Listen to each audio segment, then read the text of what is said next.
4 orang ditangkap usai polisi kembali gerebek kampung narkoba di wilayah Palmerah, Jakarta Barat.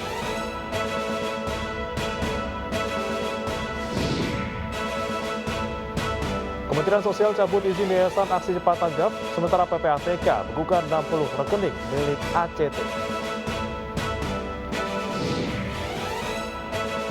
Unjuk rasa kenaikan harga telekomunikasi di Lebanon berujung ricuh.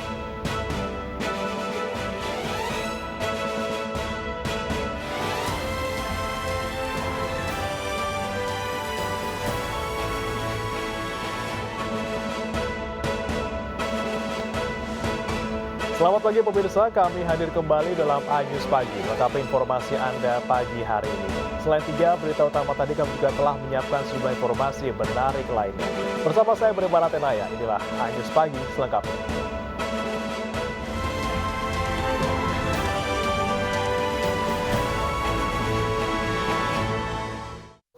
Pemirsa, kepolisian Polsek Palmerah kembali menggerebek kampung narkoba. Petugas berhasil menangkap 4 orang pengguna.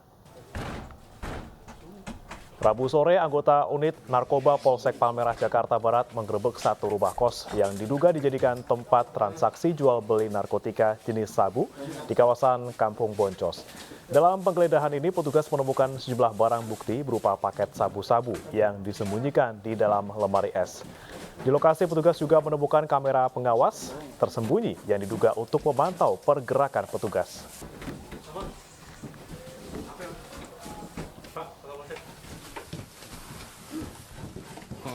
Melaksanakan lanjut operasi berantas narkoba ya di Kampung Boncos. Alhamdulillah kita sudah mengamankan 4 orang yang diduga pengguna. Kemudian juga kita sudah mengamankan beberapa barang bukti ya. Ada beberapa paket sabu, ada 3 paket sabu. Kemudian juga kita ada bong, korek, klip-klipan, sama yang satu lagi yang lebih unik lagi ada CCTV ya. CCTV mungkin diperkirakan. Warga di Bogor, Jawa Barat merazia pedagang miras oplosan. Warga geram karena pedagang masih menjual minuman keras meski sudah berulang kali diperingatkan.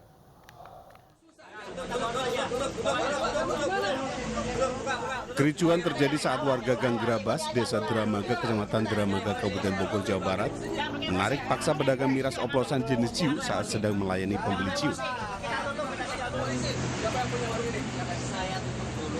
Meski sudah berulang kali diminta untuk tidak menjual miras, namun pedagang miras tetap membandel. Warga yang kesal lalu menutup paksa warung dan membawa pedagang serta barang bukti 4 drum ciu ke Polsek Dramaga.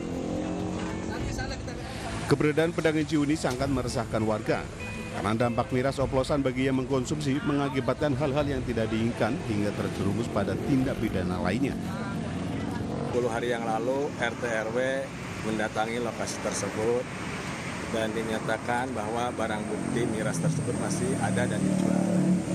Saat itu RT RW sudah memberikan ultimatum. Dan kami saat itu juga menindaklanjuti laporan kepada Babinmas, Babinsa, tapi memang tidak ada tindak lanjut. Ya. Makanya ketika tadi siang Pak RW datang ke lokasi jam 11 dan dinyatakan BB masih ada dan dijual bebas, maka kami masyarakat merasa resah dan tidak mau kampung kami dikotori oleh pedagang-pedagang miras yang akan merugikan masyarakat, terlebih untuk anak-anak muda kami. Warga berharap aparat penegak hukum menindak tegas pedagang miras oplosan. Dari Bogor, Jawa Barat, Wildan Hidayat, iNews melaporkan. Unjuk rasa puluhan mahasiswa di Mamuju, Sulawesi Barat ricuh. Kericuan terjadi setelah massa memaksa masuk ke dalam kantor Kejati Sulbar menuntut proses hukum kasus pengalihan kawasan hutan lindung.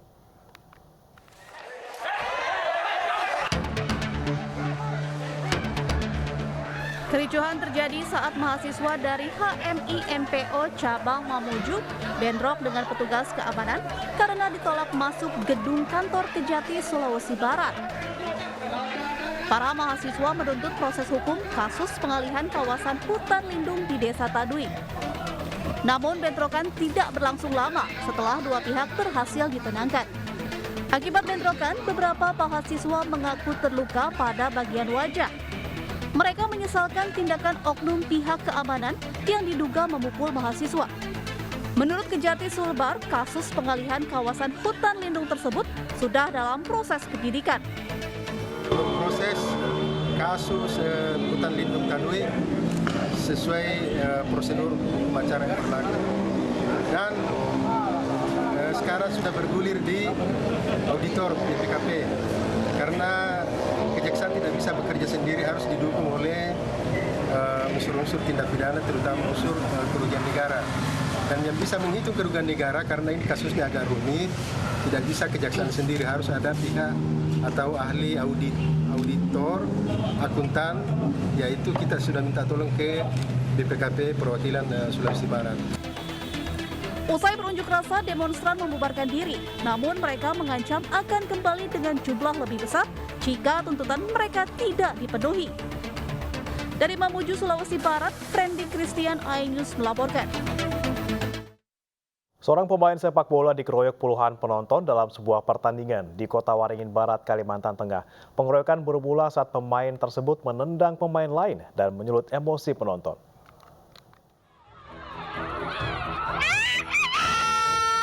Video amatir warga merekam momen saat seorang pemain bernomor punggung 4 dari PS Parlai Kolam dikeroyok puluhan penonton. Peristiwa terjadi 2 Juli lalu dalam pertandingan antara PS Parlai Kolam melawan PS Batu Kolam di Kota Waringin Barat, Kalimantan Tengah. Dari keterangan beberapa saksi, kejadian bermula dari seorang pemain yang menendang pemain dari tim lawan. Akibatnya, puluhan penonton yang emosi langsung turun ke lapangan dan mengeroyok pemain tersebut dengan kayu dan tangan kosong. Ini sangat disayangkan sekali. Paling tidak, panpel atau panitia itu bisa mengantisipasi terlebih dahulu. Karena turnamen ini sifatnya rentan penonton bisa masuk ke lapangan. Dan saya juga berharap kepada para pemain sendiri hendaknya bisa bersikap fair play. Meski sempat ricuh, kasus pengeroyokan ini pun selesai dengan jalan damai. Seorang atlet menembak di Palembang, Sumatera Selatan tewas saat hendak pergi berlatih. Korban mengendarai motor bersama dengan kakak kandungnya yang kini mengalami luka berat.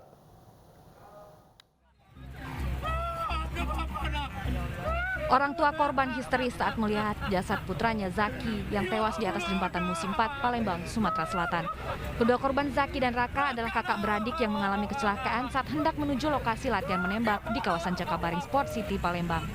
Dalam kecelakaan ini, Zaki yang berprofesi sebagai atlet menembak tewas di tempat, sementara sang kakak luka parah. Kecelakaan dipicu dari sebuah mobil pick-up yang menabrak motor korban saat menghindari kendaraan lain yang berada di depannya.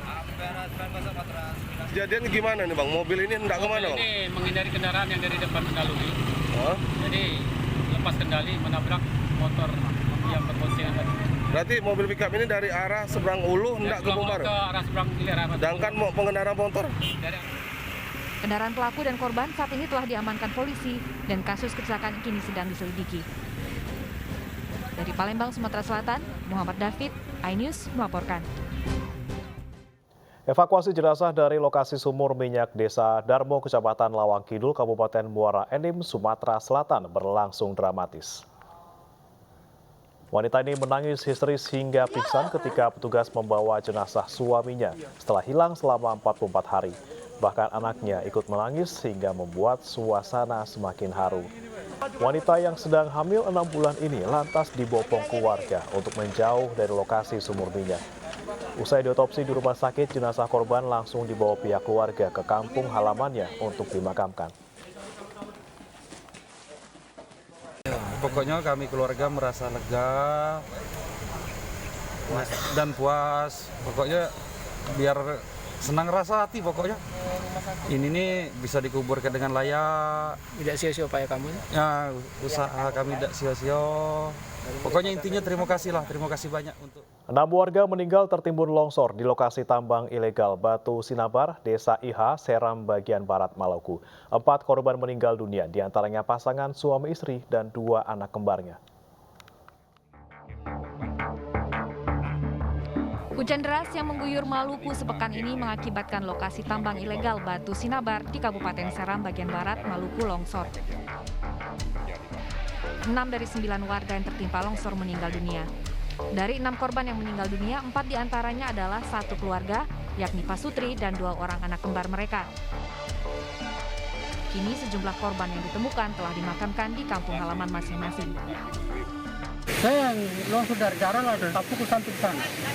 Ada dapat tadi pagi itu di sana. Menurut bilang, kita belum naik. Longsor juga membuat akses jalan menuju ke lokasi tertimbun sulit untuk dilalui. Dari Seram bagian barat Maluku, Nurdin Abdullah, iNews melaporkan. Warga dan pengendara dibuat panik dengan munculnya asap tebal putih di Jalan Gatot Subroto, Cimone, Kota Tangerang Rabu pagi. Asap berasal dari kebocoran gas karbon dioksida dari distributor alat pemadam api ringan atau APAR.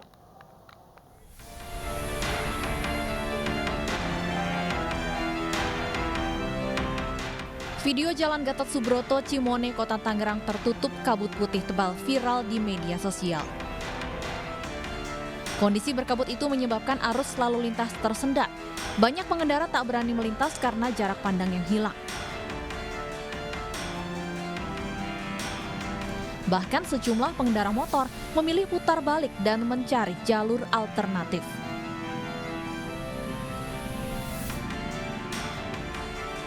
Dari hasil penyelidikan polisi, asap putih berasal dari kebocoran gas karbon dioksida di sebuah gudang distributor alat pemadam api ringan atau APAR. Diduga kebocoran terjadi karena kelalaian salah satu karyawan. Yang keluar itu adalah liquid CO2. Jadi diduga ada kelalaian dari karyawan dalam menutup keran. Karena panik, akhirnya karyawan itu meninggalkan, bukan malah menutup kembali. Akhirnya itu keluar. Asap putih di Jalan Gatot Subroto kini telah menghilang sehingga arus lalu lintas pun kembali lancar. Kasus kebocoran gas karbon dioksida kini ditangani oleh Polsek Karawaci dan Polsek Metro Tangerang Kota. Dari Tangerang, Banten, Sukron, iNews melaporkan. Modus cari rongsokan, pemulung bobol 8 rumah mewah di Padang, Sumatera Barat. Jangan beranjak pemirsa, iNews Pagi segera kembali.